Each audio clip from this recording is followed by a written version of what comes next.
Mis amados hermanos, muy buenos días, tiempo de estudio bíblico devocional. Aquí estamos ya en nuestro fin de semana, en el cierre de esta jornada. Su hermano Pastor Roberto Alfaro les saluda y les doy una cordial bienvenida a este tiempo de estudio bíblico devocional. Estamos originando desde la ciudad de Cherryville, en Carolina del Norte, y desde esta tierra, desde este pequeño lugar con futuro grande, saludamos a todos nuestros hermanos que nos acompañan a través de Radio Génesis.tv, Vivo para Cristo TV en Suecia, Estocolmo, para toda Europa. Ustedes, muchísimas gracias. En horas de la tarde están con nosotros. Muy bien. Fin de semana, una semana apasionante en esta historia, en la vida de Jacob. Pero muy interesante porque lo que vamos a estar compartiendo en este día nos va a dejar la semilla para lo que viene la siguiente semana. Continuará. Una jornada que no descansa. Estamos cerrando el capítulo 34 y en el capítulo 34, después de esta historia, entre comillas, oscura del capítulo 34, hablando de Dina, en lo que sucedió en Siquem, Hamor, el padre de Siquem, se reúne con Jacob, le propone un matrimonio en el que los hijos de Dios a través de a través de Jacob se verían casi forzados a contraer matrimonio con una tribu totalmente pagana, una cultura totalmente pagana. Todo aquello sabemos que estaba fuera del propósito de Dios. Así es que en todo este pasaje, frente a la impurificación de Dina, pues muchas cosas sucedieron allí. Interesante mencionar cómo solamente estos dos hombres, que fueron Simeón y Leví, entraron a una ciudad y a filo de espada, dice la Biblia, mataron a todos los hombres, después de que ellos habían practicado el Brit Milá. ¿Qué es el Brit Milá? La circuncisión. Al tercer día, estando en una situación de inflamación, de fiebre, de mucho dolor, estos dos hombres. La pregunta sigue siendo, ¿solamente dos hombres tienen la capacidad de entrar a una ciudad, abordar una ciudad y matar a todos los varones de esa ciudad? Es interesante. La pregunta es, ¿estaba Dios en esta situación? ¿Cómo Dios permitió que solamente dos hombres lograran todo esto? Y al cierre de la discusión en el que Jacob y el padre de Siquem están en este diálogo, vemos que las decisiones y la conversación y el control del tema lo tenían sus hijos. Jacob estuvo en silencio y sus hijos fueron quienes tomaron las decisiones. Hicieron una propuesta. Si ustedes se circuncidaren como nosotros somos circuncidados, podríamos entregarle a nuestra hermana. Palabras engañosas, dice este texto, aunque ellos tomaron una palabra de la Torá, pero la intención en el corazón de estos hijos ya era otra intención. La pregunta también que nos queda en el tema es, ¿Jacob sabía lo que sus hijos habían tramado? ¿Jacob sabía lo que sus hijos estaban preparando? Todo esto es muy interesante y digo que este capítulo cierra de una manera muy apasionante. ¿Por qué? Pero ellos respondieron, ¿había él de tratar a nuestra hermana como a una ramera? ¿Debía Siquem haber tratado a nuestra hermana como a una ramera? Recordemos que además es su hermana legítima en sangre. ¿Hijos de quién? Hijos de Lea y Jacob. Pero ya a partir del capítulo 35 nos damos cuenta algo muy bonito. Vean por favor conmigo capítulo 35, Génesis. Y dijo Dios a Jacob, aquí aparece nuevamente Dios a Jacob y le dice, levántate. Por favor, preste atención a las 4 expresiones que Dios le da a Jacob en el capítulo 25. Dijo Dios a Jacob, levántate, sube a Betel. Recordemos la importancia de Betel, casa de Dios, puerta del cielo. Ya había aparecido Dios a Jacob en Betel. Recuerdan, allí en Betel había estado ya Abraham, el abuelo de Jacob. Dice, recuerden que Betel también es ciudad de luz. Fue cambiado su nombre por Betel. Sube a Betel, quédate allí y haz allí un altar al Dios que te apareció cuando huías de tu hermano Esaú. Importantísimo este texto del capítulo 35. Después de toda esa experiencia, dolor y toda esta adversidad que enfrenta Jacob estando en Siquem, recordemos que Jacob venía con un propósito. Primero, reconciliarse con su hermano Esaú. Número 1. Número 2, pues encontrar de nuevo a su padre, aún Jacob, a Isaac en vida. Debía encontrar nuevamente a su padre. Han transcurrido hasta este momento ya cerca de 21 años, casi 22 años, y todavía, aún estando ya en la tierra de Canaán, no se había acercado a saludar, a recibir a su padre. De tal manera que este proceso por el cual Jacob va pasando, recordemos que él lo que hizo fue, al entrar a esta tierra, fue establecerse, compró terreno y construyó casa. Sucot, construyó viviendas, cabañas, para él y para sus ganados. Ahora en el capítulo 35 todo cambia, porque aparece Dios. Y atención, verso 2. Entonces Jacob dijo a su familia y a todos los que con él estaban, por favor, subraye el capítulo 35, verso 2. Y les dijo, quitad los dioses ajenos que hay entre vosotros y limpiaos y mudad vuestros vestidos. Podríamos dedicarnos una eternidad a tratar este versículo 2 del capítulo 35. Por favor, Jacob reúne a toda su gente y lo primero que les dice es, quitad todos vuestros dioses. Pero un momento, los dioses.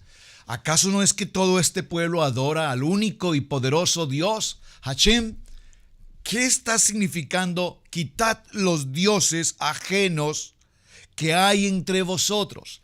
Esa expresión viene muy bien para nuestros días, porque así estamos hoy en la vida de la iglesia.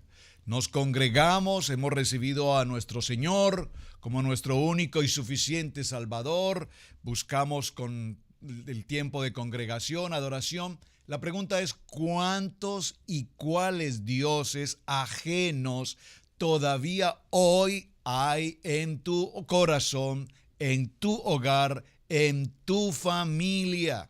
Es decir, todavía hoy en la vida de la iglesia vivimos una vida como creyentes, pero albergamos en nuestros corazones dioses ajenos. ¿Y qué más decir? Que hoy todavía la iglesia creyente, comillas, practica todo tipo de actividades fuera del propósito de la palabra. Por favor, pastor, explíqueme esto un poco más despacio, con muchísimo gusto. Todavía hoy en la vida de la iglesia creyente, en la que reconocemos a nuestro Padre Celestial, a Yeshua como nuestro Mesías, todavía hoy se practican en la iglesia celebraciones paganas como Halloween, por ejemplo. Estamos en una época, en el momento en que estamos grabando esta enseñanza, estamos en un tiempo de diciembre y entra el espíritu de la Navidad, espíritu pagano de la Navidad. Si usted todavía no conoce eso, necesitamos trabajar y tal vez no sea este el mejor tiempo para que lo mencionemos. El árbol de Navidad y todas las fiestas de Navidad y todo lo que viene en este tiempo de Natividad son fiestas que no corresponden al texto bíblico de la palabra. Se han mezclado todo tipo de doctrinas de hombres que han sido traídas a la palabra, y en esa mezcla han surgido toda una serie de eventos y acontecimientos que hoy celebramos sin saber que no tienen nada que ver ni con el nacimiento del Maestro, ni con el nacimiento del Mesías, ni tienen nada que ver con la palabra. Entonces, ¿por qué quiero resaltar el capítulo 35, verso 2? Porque Jacob reúne a toda su gente. Estamos hablando 12 hijos. 11, está por nacer Benjamín en estos mismos momentos, pero está Dina. Recuerden que Dina desaparece de la historia. Hasta aquí, Dina desaparece del texto. Y sin embargo, él los reúne a todos y les dice, sacad de vosotros todos los dioses o ídolos que ustedes puedan tener. Muchas veces hemos quitado de nuestras casas, de nuestros hogares, las imágenes, las esculturas, los cuadros y todas estas cosas, y creemos que hemos hecho la gran tarea. Ya no tenemos imágenes de idolatría, etcétera, etcétera. Pero el problema no es retirar una figura o fotografía o cuadro o escultura de nuestros hogares. La pregunta es, ¿será que todavía esos dioses están guardados en tu corazón? Es decir, del lugar de donde debemos retirarlos es de nuestro corazón, de nuestra vida y no tanto físicamente del entorno de nuestra casa, que por supuesto hay que hacer.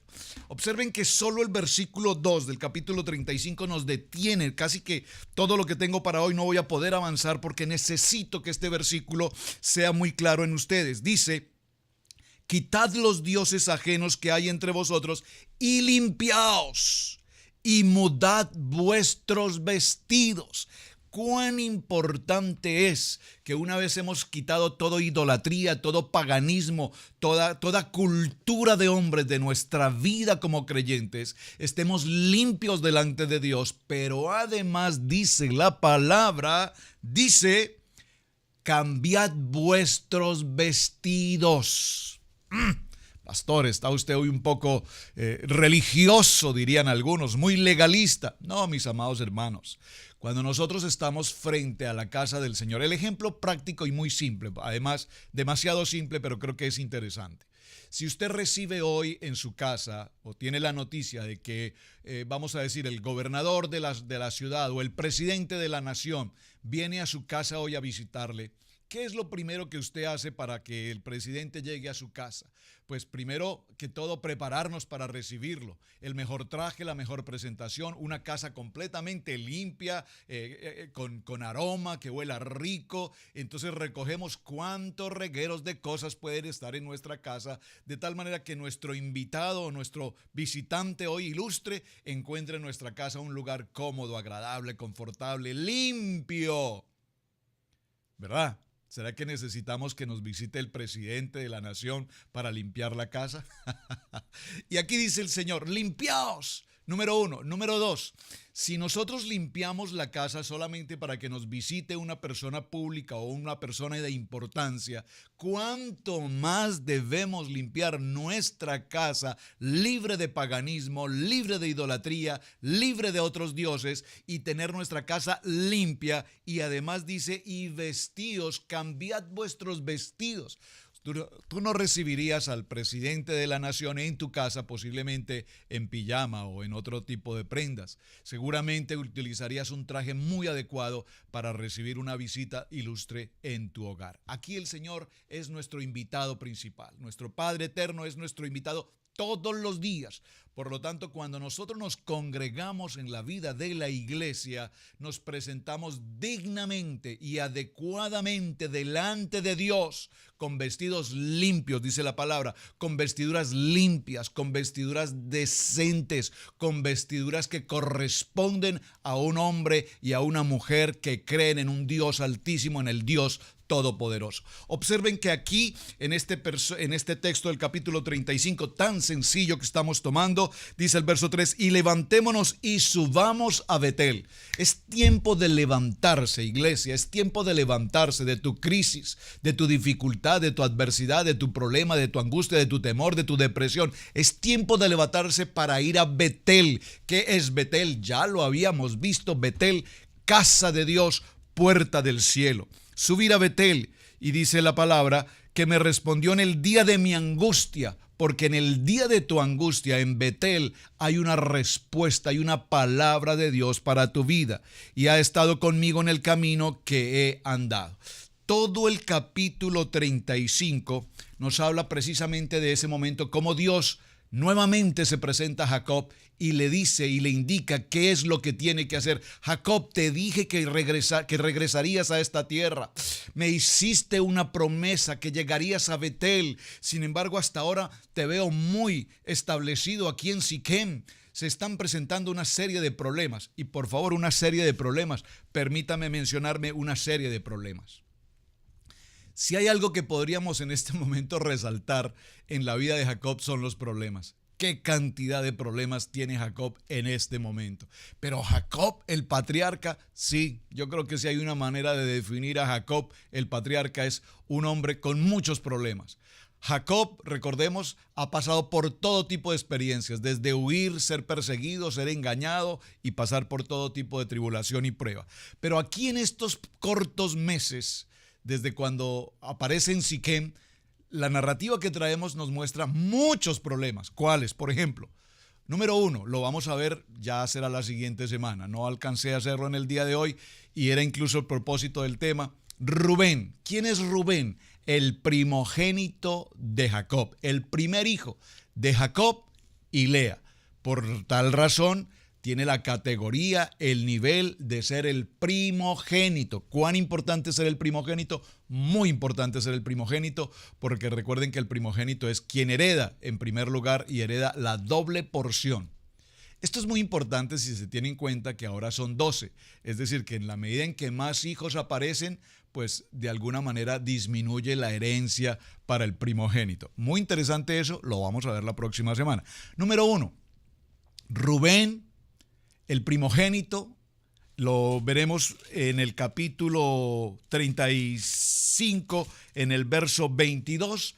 Aconteció que cuando moraba Israel en aquella tierra, aquí habla de Jacob, en aquella tierra, fue Rubén, su hijo primogénito, y durmió con Bilha, la concubina de su padre. Por favor, preste mucha atención. Jacob se entera que su hijo primogénito Rubén se ha acostado, ha dormido, ha tenido intimidad con una de sus esposas, con una de sus mujeres, Bilha, y esto hace o va a ocurrir para que evidentemente Rubén pierda la primogenitura. Como lo vamos a ver un poco más adelante, pero en el capítulo 49, permítame por favor un momento para que avancemos allá. Quiero dejarles esta tarea para que usted vaya leyendo y vayamos avanzando. En el capítulo 49, en el verso 1, llamó Jacob a sus hijos y dijo: juntaos y os declararé lo que os ha de acontecer en los días venideros. Juntaos y oíd, hijos de Jacob, y escuchad a vuestro padre Israel. Rubén. ¿Quién? El primogénito. Rubén, tú eres mi hijo primogénito, mi fortaleza y el principio de mi vigor, principal en dignidad, principal en poder, impetuoso como las aguas. No serás el principal, por cuanto subiste al lecho de tu padre, entonces te envileciste subiendo a mi estrado. Qué preciosa esta palabra. ¿Qué problema tiene ahora Rubén? ¿Qué problema tiene ahora Jacob? Número 1, Dina acaba de ser violada. Número 2, ahora su hijo primogénito Rubén se acuesta con una de sus esposas. Número 3, en esta historia que estamos siguiendo, muere Raquel. ¿Quién es Raquel? La amada por Jacob. Raquel, aquel a quien él ama profundamente. De sus 4 mujeres, Raquel es la niña de sus ojos, diría alguien. Es a quien ama. Y de Raquel hay 2 hijos. ¿Quiénes son? José, preste mucha atención porque aquí viene otra historia apasionante en la historia bíblica, en esta historia de vida. De Raquel tenemos 2 hijos, José, y en este momento nace, ¿quién? Benoni, quien será llamado el hijo del dolor, el hijo de las lágrimas, y aquí nace su segundo hijo. Y este segundo hijo en este nacimiento, al momento de su nacimiento, Raquel muere. ¿Qué más sucede en esta historia? Muere Raquel, pero también muere Débora. ¿Quién es Débora? Como la asistente, como la persona que acompaña, como la persona que asiste directamente a Raquel, también muere en esta historia. ¿Y qué más sucede en esta historia? Bueno, ¿qué más podría suceder? Ya vemos 4 eventos extremadamente delicados que están sucediendo en la vida de Jacob. Así es que muere Raquel, muere Débora, y en el capítulo 22 que estamos narrando, nos encontramos: aconteció que cuando moraba Israel en aquella tierra, fue Rubén y durmió con Bilha, la concubina de su padre, lo cual llegó a saber Israel. Ahora bien, los hijos de Israel fueron 12. Y observe que aquí el capítulo 35, verso 22 nos resalta que los hijos de Rubén fueron 12. ¿Por qué? Porque lo que nos quiere mostrar el texto bíblico es que pese a todo lo que sucedió con Simeón, con Leví. Acuérdense que mataron a toda la gente en Siquem, a todos los varones, saquearon completamente sus casas, se robaron todo lo que tenían, el ganado, las pertenencias, todo. Trajeron a la gente, a las mujeres y a los niños, vamos a decir, los secuestraron, los raptaron. Todo esto pasó con Simeón y Leví. Ahora encontramos a Rubén, que se acuesta con una de las mujeres de Jacob. Ahora nos encontramos con que Dina fue violada. Y en toda esta historia la Biblia nos resalta, pero fueron 12 los hijos de Jacob. ¿Por qué? Porque pareciera ser que ninguno de estos hechos, por graves que parezcan, fueron razón, circunstancia o motivo para excluirlos de la lista de los 12 en las 12 tribus de Israel. Esto es bien importante.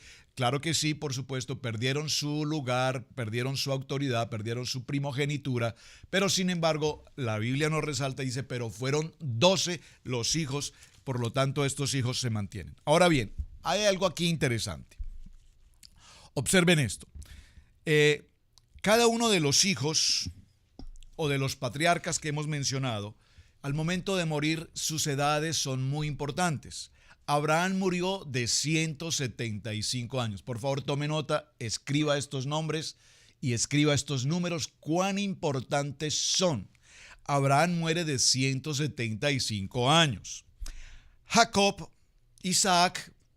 Abraham, vamos en el orden, Abraham 175 años, Isaac muere de 180 años, muy importante. Jacob muere de 147 años. Y José, porque José pasa a ser nuestro siguiente hombre de importancia en el texto bíblico.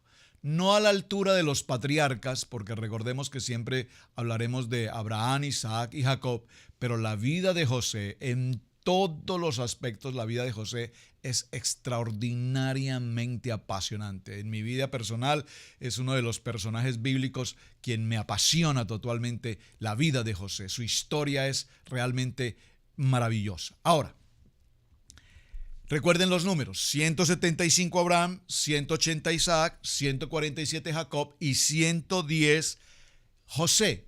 Si tú sumas estos 4 números, estas 4 cifras, el resultado será el número 612, es decir, suman 612 años los 4.